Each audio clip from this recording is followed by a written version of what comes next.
wabarakatuh. Waalaikumsalam warahmatullahi wabarakatuh.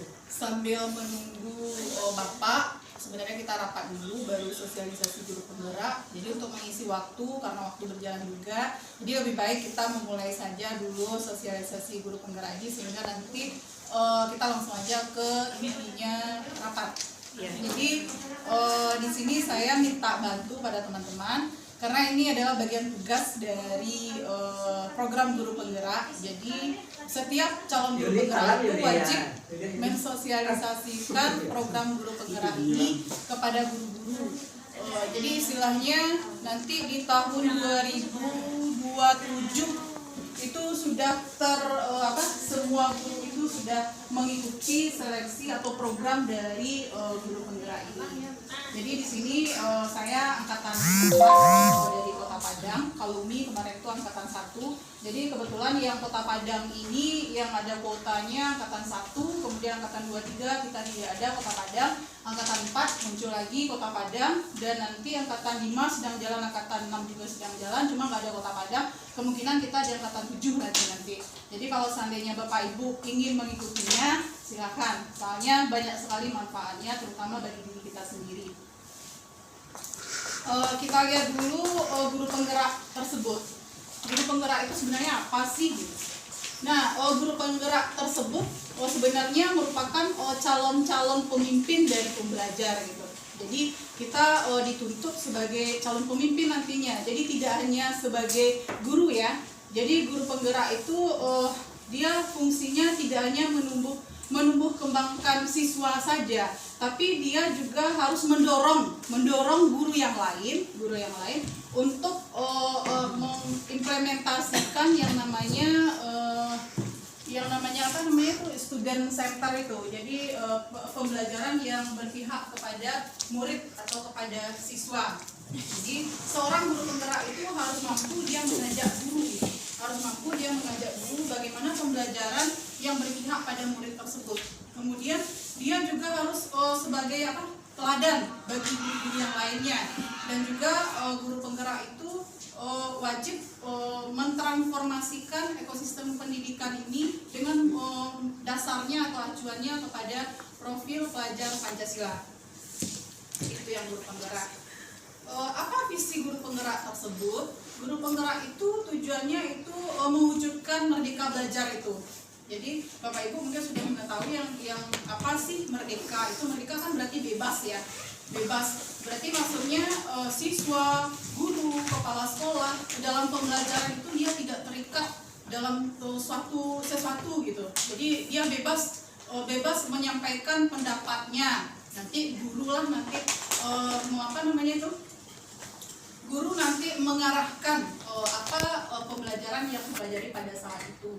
Jadi bisa saja kita memberikan tugas kepada siswa itu sifatnya tidak mutlak dalam bentuk tugas, misalnya tugas di dalam buku, enggak. Jadi tugas-tugas anak-anak itu bisa saja bervariasi, bisa saja nanti dalam bentuk video, dalam bentuk audio, atau dalam bentuk poster. Jadi mereka menuangkan apa-apa yang mereka dapatkan setelah belajar dari kita itu bervariasi hasil atau produknya. Jadi itu yang dikatakan bebas, tapi masih mengacu kepada profil pelajar Pancasila. Nah, apa itu profil pelajar Pancasila? Profil pelajar Pancasila itu adalah belajar sepanjang hayat. Istilahnya seorang siswa itu belajar sepanjang hayat yang mempunyai suatu kompetensi, kemudian dia masih mempunyai nilai-nilai atau karakter yang berpijak kepada nilai-nilai Pancasila. Jadi di sini masih berpatokan kepada nilai-nilai Pancasila. Ada 6 di sini. 6 profil pelajar Pancasila itu. Yang pertama itu bertakwa kepada Tuhan Yang Maha Esa dan berakhlak mulia. Kemudian yang kedua itu mandiri dia. Kemudian yang ketiga dia bersifat kreatif, inovatif, kemudian bersifat gotong royong dan mempunyai sifat kebinekaan. Jadi kebinekaan global maksudnya istilahnya dia menerima keberagaman, baik keberagaman budaya, keberagaman agama dan seterusnya. Nah ini, jadi bagi guru-guru yang sudah mengikuti program guru penggerak ini, dia bisa istilahnya mencapai karirnya pada kepala sekolah, pengawas atau instruktur pelatihan guru. Tapi tidak mesti seorang guru penggerak itu dia bisa langsung jadi kepala sekolah, tidak. Tapi istilahnya program guru penggerak ini merupakan persyaratan ketika kita mau mengikuti kepala sekolah atau pengawas atau instruktur pelatihan guru. Jadi istilahnya dasarnya. Jadi kalau misalnya ada keinginan dari Bapak Ibu ingin karirnya menjadi kepala sekolah, itu kalau tidak mengikuti program guru penggerak, otomatis salah satu syaratnya tidak terpenuhi gitu. Jadi masih mengikuti namanya itu cakep itu ya. Yang istilahnya ada pelatihan untuk kepala sekolah itu ada, tapi kalau tidak ada salah ini sama dengan yang kemarin-kemarin ini sebelum adanya guru penggerak, kan setiap kepala sekolah itu wajib sudah mengikuti wakil ya, sudah pernah menjadi wakil baru bisa jadi kepala sekolah. Tapi kalau tidak pernah jadi wakil, dia tidak bisa menjadi kepala sekolah. Sama juga dengan ini. Jadi untuk seterusnya Kemdikbud itu mengambil program guru penggerak ini merupakan salah satu syarat wajib dari kepala sekolah. Kemudian ini guru penggerak itu akan selalu berpihak pada murid. Mungkin Bapak Ibu sudah tahu ya, yang berpihak pada murid itu maksudnya sebenarnya sudah kita laksanakan ya, bahwa dalam pembelajaran itu tidak hanya guru yang memberikan materi atau pembelajaran itu, tapi dari siswa pun kita jadi istilahnya pembelajaran yang bersifat student center ya, yang berpusat pada siswa. Jadi kita memberikan kebebasan sebanyak-banyaknya atau seluas-luasnya kepada siswa. Nanti guru sebagai fasilitator dan guru hanya mengarahkan saja. Mudah-mudahan di sekolah kita bisa nanti diterapkan ini. Kemudian guru penggerak sebagai pendorong transformasi pendidikan Indonesia. Jadi itu bisa kita lihat pembeda antara guru pada saat ini dengan guru penggerak. Pada saat ini guru itu hanya dituntut untuk meningkatkan prestasi akademik murid ya, prestasi akademik siswa. Sedangkan pada guru penggerak itu mendorong tumbuh kembangnya murid secara holistik, yaitu untuk mewujudkan yang profil pelajar Pancasila. Jadi dia lebih mengedepankan di sini pembentukan karakter. Jadi tidak hanya menuntut akademik saja di sini. Kemudian yang kedua, kalau pada saat ini guru hanya mengajar dengan kreatif, istilahnya guru harus mempunyai variasi-variasi belajar di dalam kelas ya, mempunyai variasi. Jadi bagaimana anak-anak itu menarik dan dia mau betah dia di kelas itu pada saat kita menerangkan. Jadi bagaimana trik-trik kita, itu tugas kita guru saat ini ya. Nah ternyata di guru penggerak itu, guru itu tidak hanya mengajar saja tugasnya. Jadi guru itu selain dia sebagai pemimpin dalam pembelajaran, dia juga harus bersifat sebagai pelatih atau coach ya untuk guru yang lainnya. Jadi istilahnya kita tidak memiliki ilmu sendiri saja, tapi kita harus mampu menularkan kepada teman-teman kita gitu. Jadi itulah sebenarnya yang dinamakan guru hebat itu. Jadi guru hebat itu adalah guru yang punya ilmu yang tidak dikonsumsinya sendiri gitu. Dia mampu menularkannya ke orang lain. Nah, itu tujuan dari guru penggerak itu. Jadi selain pemimpin pembelajar, dia juga harus sebagai coach atau pelatih bagi guru-guru lainnya. Kemudian yang ketiga, dia mampu mendorong komunitas praktisinya, misalnya dalam KKG, misalnya kita ada di sini rumpun IPA atau rumpun IPS, ada bentuk kelompok-kelompok. Nanti di sana bisa kita diskusikan atau sharing, kita berbagi ilmu atau apa sih masalah-masalah yang kita hadapi selama kita mengalami proses pembelajaran di kelas, bisa kita berdiskusi di sana. Kemudian yang keempat, guru itu dia selain dia sebagai coach, kemudian sebagai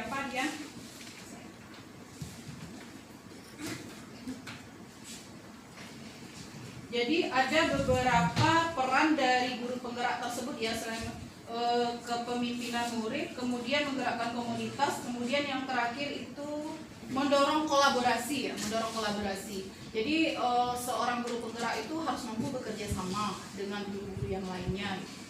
Jadi itu pembedanya. Kemudian yang terakhir, kalau pada saat ini guru itu hanya mengembangkan dirinya saja gitu, hanya mengembangkan dirinya saja. Sedangkan kalau guru penggerak itu enggak, dia selain dia menjadi teladan bagi guru-guru yang lain, dia juga sebagai agen transformasi bagi ekosistem pendidikan yang acuannya tadi profil pelajar Pancasila. Jadi kita tidak boleh melenceng dari nilai-nilai Pancasila ya, karena di guru penggerak ini di sana apanya profil belajar Pancasila itu acuannya. Nah, struktur pendidikan guru penggerak. Jadi ada beberapa yang akan dipelajari di guru penggerak itu ada di modul umum, kemudian ada modul utama dan modul penunjang. Kalau modul umum berarti nanti ada sebelum kita mengikuti program guru penggerak ini, kita juga ada sosialisasi atau kebijakan-kebijakan yang ada dari Kemdikbud. Kemudian yang kedua itu yang modul utama. Modul utama itu berarti modul yang akan kita pelajari. Jadi modul yang akan kita pelajari itu ada 4. Yang pertama itu paradigma dan visi guru penggerak. Yang kedua praktik pembelajaran yang berpihak pada murid. Yang ketiga pemimpin pembelajaran dalam pengembangan, dan yang keempat pendampingan. Dan terakhir itu rencana tindak lanjut dan evaluasi. Itu struktur pendidikannya. Nah, untuk modul yang pertama yang sudah saya lewati itu dia meliputi submodul ada 4 tadi ya, mulai dari filosofi pendidikan, kemudian nilai dan peran guru penggerak, kemudian visi dan misi guru penggerak, dan terakhir yang keempat itu budaya positif. Jadi kita lihat filosofi sedikit ya mengenai materinya dulu. Soalnya materi-materi yang ada di guru penggerak tersebut sangat menantang sekali, kemudian sangat menginspirasi ya bagi kita sebagai seorang guru. Kita lihat filosofis pendidikan Indonesia itu berpijak pada pendidikan yang disampaikan oleh Ki Hajar Dewantara.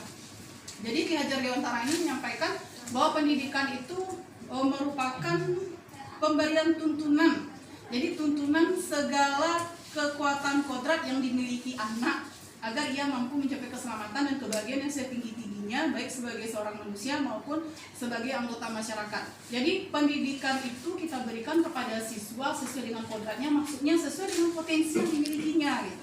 Jadi apa potensi yang dimilikinya itu yang kita kembangkan. Jadi itu fungsi kita gitu. Jadi istilahnya pendidikan atau pembelajaran itu diberikan istilahnya suka sama suka, senang gitu, nyaman, tidak ada rasa suatu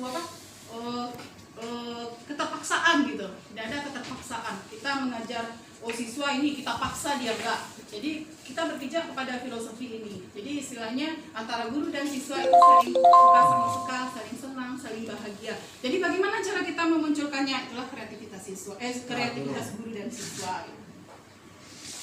Kemudian materi berikutnya di sub modul 2 itu nilai-nilai dan peran guru, udah saya sampaikan tadi. Kalau nilai-nilai yang harus dimiliki oleh seorang guru penggerak itu dia harus bersifat mandiri, kemudian bersifat reflektif. Mandiri itu maksudnya dia bisa mengerjakan apa yang ditanggungjawabkan kepada dia itu secara sendiri. Walaupun nantinya kalau ada kendala atau masalah dia boleh bertanya kepada guru lain, karena itu yang namanya kolaborasi tadi ya. Kemudian seorang guru penggerak itu dia bersifat reflektif. Jadi kita istilahnya kita jangan takut ya tahu kekurangan atau kelemahan kita. Justru kelemahan dan kekurangan itu menjadi kekuatan bagi kita. Jadi kalau misalnya ada teman-teman kita menyampaikan kekurangan kita, jangan kita marah. Karena itu yang memunculkan kekuatan kita sehingga kita menjadi termotivasi untuk bagaimana cara menutupi kekurangan atau kelemahan kita tadi. Motivasi kita belajar. Sama siswa pun begitu. Kalau seandainya kita sudah belajar, sebenarnya alurnya setelah kita melaksanakan proses pembelajaran itu kita harus meminta umpan balik dari siswanya. Bagaimana ibu ngajar tadi gitu. Jadi apapun yang disampaikan oleh siswa atau guru itu harus kita terima. Jadi tidak boleh marah-marahan di sini. Kemudian yang ketiga dia bersifat kolaboratif. Jadi seorang guru penggerak itu harus mampu dia bekerja sama dengan guru yang lain. Nah kalau seandainya guru itu punya ilmu nih, dia hebat, tapi dia tidak mampu bekerja sama atau tidak mampu berbagi dengan guru yang lain, itu belum dikatakan guru itu seorang guru yang hebat. Karena guru yang hebat itu adalah guru yang mampu mengimbaskan apa yang didapatkannya kepada orang lain. Jadi istilahnya kita kita hebat semuanya gitu. Kita berjalan bersama dan kita hebat bersama gitu, bukan satu orang. Oke. Jadi itu motto dari guru penggerak ya. Jadi istilahnya kita bekerja sama, kita lulus bersama gitu. Nggak ada yang saling menjatuhkan. Jadi kalau dalam forum diskusi kita saling membangun, saling menyupport gitu, tidak ada yang menjatuhkan. Jadi kata-kata punishment, kata-kata hukuman itu jauh dari program guru penggerak. Kemudian yang keempat itu inovatif. Jadi guru itu diwajibkan dia mempunyai inovasi-inovasi atau ide-ide baru ya, ide baru yang memunculkannya sehingga guru itu nanti pada saat dia melakukan pembelajaran di kelas itu anak-anak bisa tertarik dan anak-anak istilahnya tidak ngantuk, tidak malas dia mengikuti pembelajaran kita. Dan terakhir berpihak pada murid yang tadi, jadi istilahnya kita melaksanakan pembelajaran student center ya. Kemudian peran guru penggerak tadi sudah disampaikan. Jadi guru itu tidak hanya sebagai pemimpin dalam pembelajaran, tapi dia juga harus mampu menjadi coach, pelatih, kemudian mampu berkolaborasi, kemudian mampu mendorong kegiatan komunitas dalam praktisi. Jadi MGP itu sangat tinggi sekali hitungannya. Kan di dalam angka kredit itu ada muncul angkanya 1,01 ya kalau MGP 1 ya nilainya. Soalnya nilai MGP itu memang sangat tinggi sekali dalam meningkatkan karir kita di golongan. Kemudian visi. Jadi setiap guru itu, apalagi guru penggerak ya, dia harus mempunyai visi. Jadi visi itu sangat penting bagi guru itu sebagai acuan bagi guru untuk menciptakan transformasi pendidikan di sekolah. Jadi visi itu diperoleh dari suatu impian atau imajinasi dari seorang guru. Jadi kelemahan kita pun bisa kita jadikan sebuah kekuatan gitu. Jadi apa kelemahan dari kita? Misalnya kalau visi sekolah, apa kelemahan dari sekolah? Misalnya religius ya, sekolah kita kurang agamanya, sholat zuhurnya nggak ada berjamaah ya, kemudian sholat duhanya nggak ada. Itu bisa kita jadikan suatu kekuatan, bisa kita angkat jadi sebuah visi. Gitu. Jadi itu visi. Kemudian terakhir budaya positif di sekolah. Budaya ini merupakan nilai-nilai keyakinan atau kebiasaan-kebiasaan yang positif yang sudah kita terapkan di sekolah. Nah sebenarnya kalau di guru penggerak ya, itu yang namanya aturan tidak ada. Karena aturan itu sifatnya mengikat dan membuat siswa itu harus begini. Sebenarnya peraturan itu bisa diganti dengan yang namanya keyakinan. Jadi kalau keyakinan itu merupakan suatu nilai-nilai kebaikan, istilahnya dengan adanya suatu keyakinan yang sudah disepakati, jadi seorang siswa itu dia mempunyai motivasi dari dalam dirinya atau motivasi dari internalnya. Tapi kalau peraturan rata-rata siswa kita pasti banyak yang tidak mematuhinya ya, karena dia istilahnya memaksa siswa untuk begini gitu. Jadi itu budaya positif. Di budaya positif ini sangat saya sangat tertarik sekali materi-materinya, apalagi dalam menyelesaikan suatu masalah. Jadi kalau kita menyelesaikan masalah siswa itu, kita tidak boleh mencap siswa itu begini enggak. Kita harus mencarikannya suatu solusi yang bagus. Itu yang namanya restitusi. Mungkin di BK udah ada ya, restitusi, yaitu program memperbaiki kesalahan ya. Jadi memperbaiki kesalahan. Jadi kita tidak mencap anak itu seperti ini enggak. Tapi dia menjadikan kesalahan itu suatu pembelajaran bagi dia. Jadi itu. Jadi di guru penggerak ini tidak mengenal yang namanya punishment tadi ya. Jadi dia memberikan hukuman, tapi hukuman itu sifatnya mendidik bagi siswa tersebut, dan juga merupakan suatu efek jera bagi siswa sehingga siswa tersebut tidak mengulanginya lagi. Jadi nanti kan kita rapat ya, yang masalah peraturan itu rata-rata peraturan antara piket yang satu dengan kita hubungkan ya, piket yang satu dengan piket yang lain itu tidak sinkron ya dengan apa yang dibuat oleh koordinator kesiswaan. Kalau koordinator kesiswaan kan bikin peraturan-peraturan kita ini kalau melanggar ini poinnya segini. Nah ternyata di dalam implementasinya di lapangan ternyata itu tidak terlaksana. Jadi guru A, guru B itu istilahnya bukan punishment ya. Pembelajaran yang dia berikan ketika dia melanggar suatu aturan, suatu keyakinan itu berbeda-beda gitu. Jadi kadang anak menganggap apa jadinya, memandang kita sebelah mata jadinya, karena nggak sinkron antara kita yang satu dengan yang lainnya gitu. Nah ini kriteria seleksi guru penggerak. Jadi apa saja kriteria dari guru penggerak tersebut? Ternyata di program guru penggerak ini tidak hanya guru PNS loh Bapak Ibu. Jadi boleh guru honor yang dari negeri atau dari yayasan atau dari swasta ya, swasta yang tidak yayasan juga nggak apa-apa. Tapi minimal dia pengalaman mengajarnya itu 5 tahun.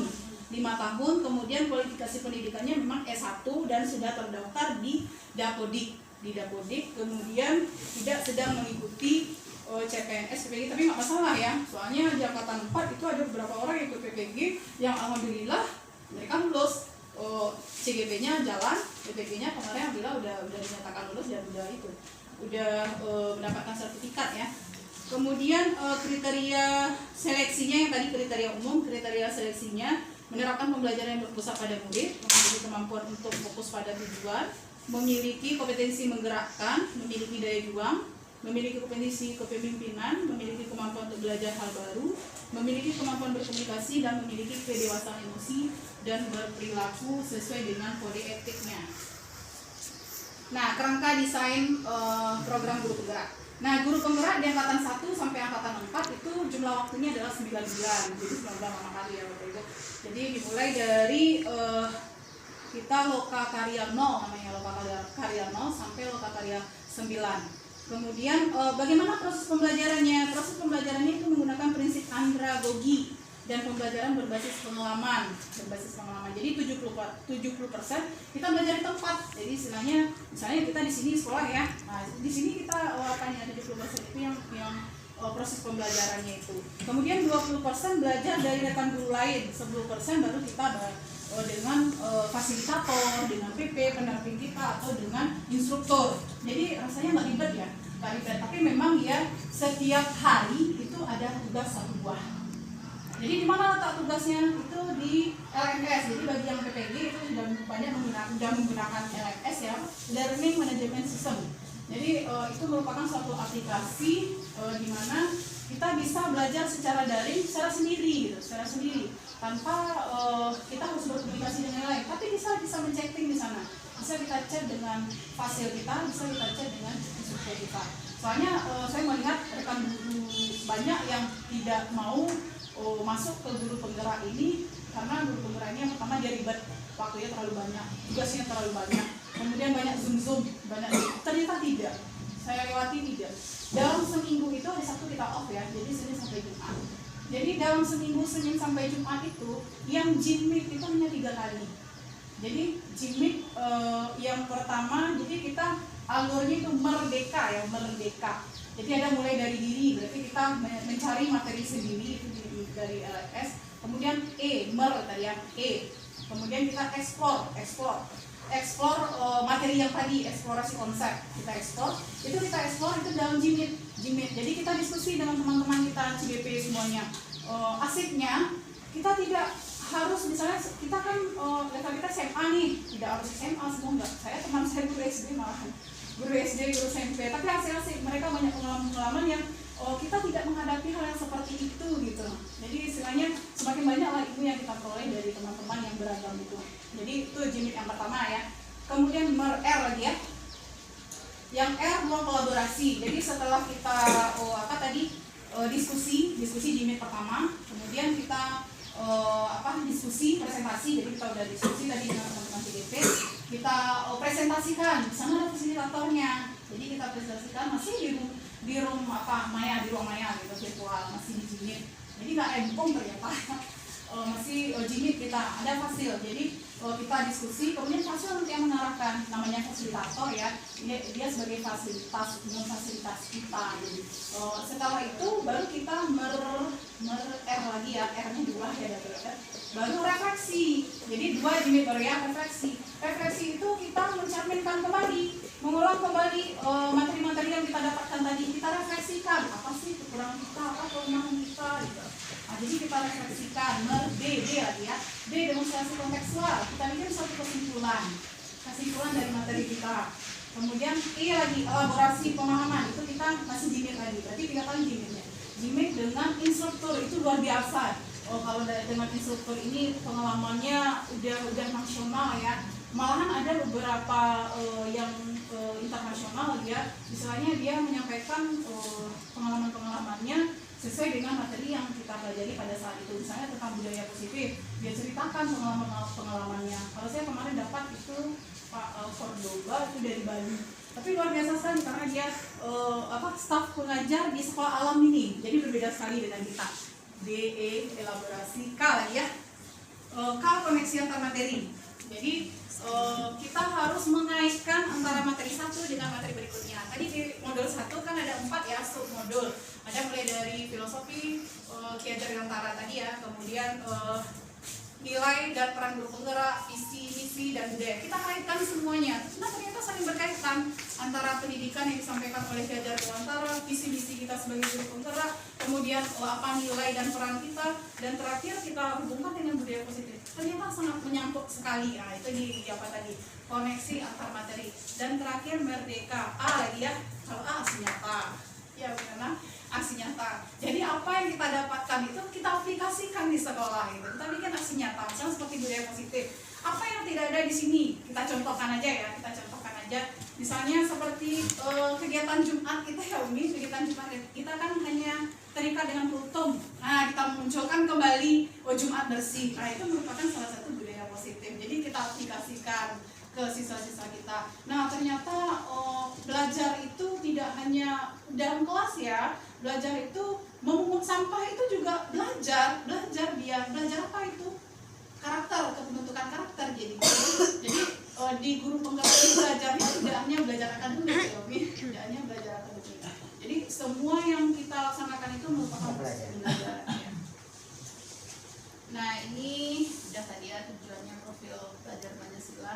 Kemudian ini perjalanannya, mulai dari kalau kita sudah masuk ya, seleksi tahap pertama kita mengisi CV, esai, dan tes bakat skolastiknya. Kemudian di tahap kedua kita ada simulasi mengajar dan wawancara terakhir. Kalau dinyatakan bisa lulus kita ikut lokakarya perdana atau lokakarya 0 dan masuk sampai modul 1 dan modul 4 dan sampai lokakarya 9 ya. Lokakarya 9 ini akhirnya tutup kita wisuda. Ada nanti evaluasinya terakhir.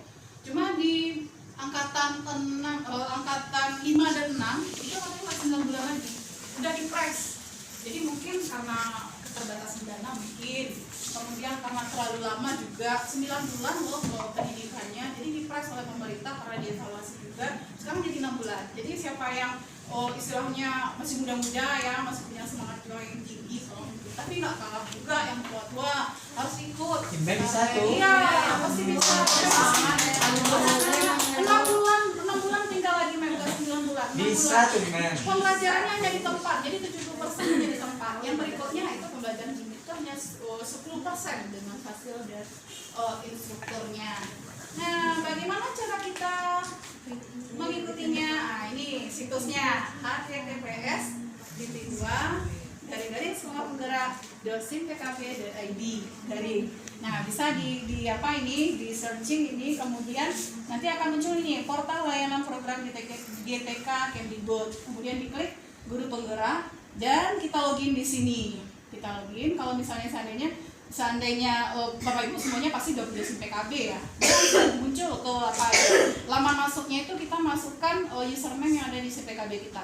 Baik itu biasanya ini bisa kita menggunakan ID pembelajar ya, ID belajar, atau bisa kita menggunakan memang username dari SIM PKB sendiri, dari nomor UKG, kemudian kata sandi, ya bisa terbuka dia lagi. Kita itu seleksi pertama, kita download, kita isi CV-nya dulu, kemudian kita download berkas-berkasnya, nanti bisa kita minta tanda tangan kepada yang berkepentingan, seperti kepala sekolah atau teman sejawat. Dan terakhir, kalau ada yang berminat silahkan.